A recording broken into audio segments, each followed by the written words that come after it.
Technical civil में आपका स्वागत है। यूनियन पब्लिक सर्विस कमीशन यानी यूपीएससी द्वारा सिविल इंजीनियर्स के लिए कुछ रिक्रूटमेंट्स किए जा रहे हैं, कुछ वैकेंसीज हैं। आज हम उन्हीं वैकेंसीज की इस वीडियो में बात करेंगे और देखेंगे कि एज अ सिविल इंजीनियर के लिए अगर आपको वैकेंसी के लिए फिलअप करना है तो क्या क्या एलिजिबिलिटी क्राइटेरिया है, और अगर इसके क्राइटेरिया आपके लिए फिट होते हैं तो आपके लिए बहुत ही बेहतरीन मौका है, जरूर अप्लाई कीजिएगा। ठीक है, आइए देखते हैं आगे। तो आपकी स्क्रीन के ऊपर जो आप पेज देख रहे हो ये यूपीएससी का अपना रिक्रूटमेंट ऑफिशियल पेज है। तो इस पेज के ऊपर आप देख सकते हो एडवर्टाइजमेंट नंबर 11/2022 है। इस एडवर्टाइजमेंट के ऊपर आप क्लिक करोगे अगर तो आपके सामने एक पीडीएफ फाइल ओपन होगी। इस पीडीएफ फाइल के अंदर वैकेंसी की डिटेल दे रखी है। तो आज हम इस वैकेंसी की डिटेल देखते हैं और आपके लिए क्या है एलिजिबिलिटी क्राइटेरिया वो देखते हैं। सबसे पहले वैकेंसी अगर देखी जाए, अलग अलग पोस्ट पे वैकेंसीज निकली है। ठीक है, तो पहली वैकेंसी अगर देखी जाए तो 1 vacancy for the post of scientific officer, जो हमारे लिए काम की नहीं है सिविल इंजीनियरिंग पर्सपेक्टिव से अगर देखा जाए तो। ठीक है, दूसरी वैकेंसी देखी जाए अगर तो वह 21 vacancy for the post of assistant mining, ये भी हमारे लिए नहीं है तो इसको भी हम ज्यादा डिटेल में नहीं देखेंगे। तीसरी वैकेंसी की अगर बात की जाए तो वो है 2 vacancies for the post of assistant executive civil engineer in directorate general of light house and light ship ministry of port shipping and waterways, ये हमारे लिए है। अब हम इसके बारे में जरा विस्तार में डिस्कस करते हैं। ठीक है, तो ये बेसिकली 2 ही वैकेंसीज हैं लेकिन बहुत ही कीमती वैकेंसीज हैं। ठीक है, इसके अंदर कौन कौन अप्लाई कर सकता है? तो नॉर्मल जो लोग हैं वो तो अप्लाई कर ही सकते हैं, लेकिन जो लोग ऐसे बिलोंग करते हैं जो जिनके अंदर कुछ डिसेबिलिटीज हैं तो वो भी इसमें अप्लाई कर सकते हैं। They are also suitable for these vacancies. Okay, और वो कौन सी डिसेबिलिटीज है, उनके बेंचमार्क क्या है, वो आपको यहां पर बताया गया इस पूरे पैराग्राफ के अंदर। अगर आप भी इस कैटेगरी से या किसी डिसेबिलिटी से आप बिलोंग करते हो तो आप देख लीजिएगा, यहां पर आपके लिए जो डिसेबिलिटी अलाउड है वो आप देख सकते हो। ठीक है, इसके अलावा ये जो जॉब पोस्ट है ये परमानेंट टाइप की पोस्ट है। ठीक है, ये बहुत अच्छी बात है। इसकी अगर पे स्केल की बात की जाए तो ध्यान दीजिएगा, level 10 in the pay matrix as per 7th CPC, अगर इसके बारे में देखा जाए तो इसका मतलब यह है कि आपको 73,000 का इसमें पे स्केल दिया जाएगा, 73,000 के आसपास। ओके, अगर मैक्सिमम एज की बात की जाए कि एप्लीकेंट की मैक्सिमम एज कितनी हो सकती है तो वो 35 इयर्स हो सकती है। अगर एसेंशियल क्वालिफिकेशन की बात की जाए, जिसमें एजुकेशन की बात की जाए अगर, तो एजुकेशन के लिए आपके पास एक बीई या बीटेक की सिविल इंजीनियरिंग डिग्री होनी चाहिए फ्रॉम अ रिकॉग्नाइज्ड यूनिवर्सिटी। और एक्सपीरियंस की अगर बात की जाए तो 2 साल का आपको एक सुपरवाइजरी एक्सपीरियंस होना चाहिए डिजाइन में, मेंटेनेंस में और स्ट्रक्चरल कंस्ट्रक्शन में या फिर आरसीसी कंक्रीट वर्क के अंदर आपका एक 2 साल का एक्सपीरियंस इसमें होना चाहिए। और इनके लिए डिजायरेबल क्या है? डिजायरेबल यानी उसको ज्यादा प्रेफरेंस दिया जाएगा जिनका एक्सपीरियंस रहा होगा लाइट हाउस के ऑपरेशन में या फिर मरीन नेविगेशन के अंदर। ठीक है, तो अगर आपका एडमिनिस्ट्रेशन, मेंटेनेंस या ऑपरेशन में रहा है एक्सपीरियंस तो आपके लिए ये ज्यादा प्रेफरेबल होगा। ओके, अदरवाइज अगर नहीं है तो ये मिनिमम एक्सपीरियंस क्वालिफिकेशन क्राइटेरिया तो आपने सुन ही लिया है। ओके, इसके अलावा जो इंपॉर्टेंट चीज है वो मैं उस पर ज्यादा फोकस कर रहा हूं। ये जो पूरी नोटिफिकेशन की डिटेल्स या इसकी लिंक है, नीचे डिस्क्रिप्शन बॉक्स में आपको इसकी लिंक मिल जाएगी। आप वहां से ओपन करके इसको इत्मीनान से 1 बाय 1 पढ़ लीजिएगा। और वो लोग जो रिलैक्सेशन की बात करते हैं, रिलैक्सेशन के लिए देख रहे हैं कि क्या क्या क्राइटेरिया है या डिसेबिलिटीज जो बेंचमार्क है, जो लिमिट्स है वो क्या क्या है, तो वो खास करके इन चीजों को 1 बाय 1 पढ़ लीजिएगा सारे पॉइंट्स को। ठीक है, ताकि आपके सारे डाउट्स इसमें क्लियर हो जाए। अब अगर हेडक्वार्टर्स की बात करें तो बेसिकली ये जो हेडक्वार्टर है इनके रहेगा वो नोएडा में रहेगा। और नोएडा के अंदर ही नहीं बल्कि अगर आपको वो पोस्ट करे किसी और जगह, ऑल ओवर इंडिया में कर सकते हैं। खासकर इंडियन कोस्ट एरिया के अंदर भी कर सकते हैं, अंडमान निकोबार आइलैंड्स या लक्षद्वीप जैसे आइलैंड, वहां पर भी आपको सर्व करने के लिए जाना पड़ सकता है। ठीक है, इसके अलावा एक इंपॉर्टेंट चीज यहां पर ध्यान दीजिएगा कि आपकी ड्यूटीज क्या रहेगी इस पोस्ट के ऊपर।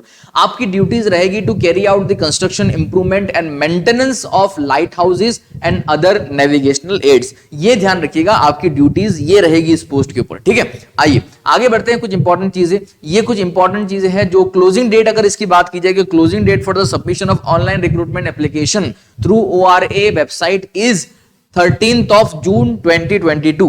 ठीक है, तो ये 30 तारीख जून की आखिरी तारीख है इसकी सबमिट करने की एप्लीकेशन को। और last date for the printing of completely submitted application, यानी आपने एप्लीकेशन भर दिया, फीस पे कर दी उसकी, और उसकी प्रिंट आउट निकालने की जो आखिरी तारीख है वो 1/7/2022 है। ये भी आप ध्यान रख लीजिएगा। ओके, इसके अलावा इसमें कोई खास चीज ऐसी नहीं है जिसपे आपको बहुत ध्यान देने की जरूरत है। ये कुछ चीजें हैं, ये आप आराम से पढ़ लीजिएगा। ठीक है, ये इसमें कहा गया कि date for the interview on which the shortlist shortlisted candidate are required to bring the print out, जो आप एप्लीकेशन की प्रिंट आउट निकालोगे वो इंटरव्यू के दिन शॉर्टलिस्टेड कैंडिडेट को वहां पर लेके जानी पड़ेगी। और भी उसके साथ कुछ डॉक्यूमेंट्स है, आपको आगे बताऊंगा कि किन किन डॉक्यूमेंट्स को आपको लेके जाना है। और शॉर्टलिस्ट आपको किया जाएगा तो आपके क्वालिफिकेशन, एक्सपीरियंस और इनकी डिजायरेबल एक्सपीरियंस जो है उसके आधार पर आपको शॉर्टलिस्ट किया जाएगा, ठीक है। और शॉर्टलिस्ट कैंडिडेट को जो है वो लोग इंटरव्यू के लिए बुलाएंगे। ओके, इसके अलावा जो इंपॉर्टेंट चीजें हैं, हेडक्वार्टर की बात हो गई हमारी, प्रोबेशन की बात जो एज पर द रूल होते हैं वही आपको प्रोबेशन पीरियड दिया जाएगा इसके अंदर। अब कौन इसमें अप्लाई कर सकता है रिक्रूटमेंट के लिए, बाय सिलेक्शन के लिए, कुछ इंस्ट्रक्शंस है, इसको ध्यान से पढ़ लीजिएगा। सिटीजनशिप की अगर बात की जाए तो a candidate must be either from either citizen of India और अ सब्जेक्ट ऑफ नेपाल और अ सब्जेक्ट ऑफ भूटान या फिर Tibetan refugee who came over to India before 1 January 1962। ये कुछ क्राइटेरियाज हैं, ठीक है। Instructions and additional information to candidate for recruitment, आपको इसको पढ़ लेना चाहिए। अगर आप इंडिया से हो तो कोई दिक्कत नहीं है, लेकिन कहीं बाहर से हो तो आपके लिए ये डिटेल्स थोड़ी महत्वपूर्ण बन जाती है, ठीक है। उसके अलावा एज लिमिट हमने देखा 35 साल से ज्यादा नहीं होनी चाहिए। मिनिमम एसेंशियल क्वालिफिकेशन भी हमने ऊपर देख लिया। बहुत लेंदी ये नोटिफिकेशन है, पूरी इसको डिटेल में नहीं पढ़ूंगा मैं, जो जो इंपॉर्टेंट चीज है उसी पे ज्यादा फोकस कर रहा हूं। ओके, एप्लीकेशन की फीस क्या है, ये इंपॉर्टेंट सेक्शन है तो इस पे ध्यान दीजिएगा। अगर आप एक ओपन कैटेगरी से आते हो, मेल कैंडिडेट हो, तो आपके लिए 25 रुपीज इसकी एप्लीकेशन फी है जो आपको पे करनी पड़ेगी। आइदर आप उसको net banking facility of SBI से कर सकते हो या फिर एसबीआई के ब्रांच में जाकर वहां पे बाय कैश भी कर सकते हो, ठीक है। और अगर आप किसी SC ST PWBD या वुमेन कैटेगरी से हो, आप वुमेन हो, किसी भी कम्युनिटी चलेगा आप अगर, तो आपके लिए कोई भी फी पे करने की जरूरत नहीं है। यहां पर आप फी एग्जम्पशन की कैटेगरी में आ जाते हो, ठीक है। तो आपको यहां पर फी पे करने की जरूरत नहीं है। और ध्यान रखिएगा ये फी आपकी नॉन रिफंडेबल है, तो अप्लाई करने से पहले अपनी एलिजिबिलिटी जरूर एक बार ध्यान दीजिएगा, ठीक है। और जो कंसेशंस या रिलैक्सेशंस है जो इसके लायक हैं, वो ध्यान से इसको पढ़ लीजिएगा, इस पूरे सेक्शन को, कि आपके लिए अगर आप कोई कंसेशन या कोई रिलैक्सेशन ढूंढ रहे हो तो वो कौन कौन से हो सकते हैं, ठीक है। ओके, इसके अलावा जो इंपॉर्टेंट चीजें हैं, हाउ टू अप्लाई, इस पे फोकस कीजिएगा। अप्लाई करने की क्या प्रोसीजर रहेगी, तो अप्लाई करने के लिए ये उनकी वेबसाइट है, आपको इस वेबसाइट पे जाना पड़ेगा। आइए मैं आपको ले चलता हूं इस वेबसाइट के ऊपर। आप अगर उस लिंक पे क्लिक करोगे तो आपके सामने ये वेबसाइट ओपन हो जाएगी। इस वेबसाइट के अंदर आप देखोगे पहला जो लिंक है वो है result of civil services, okay. दूसरा है result of Indian forest services.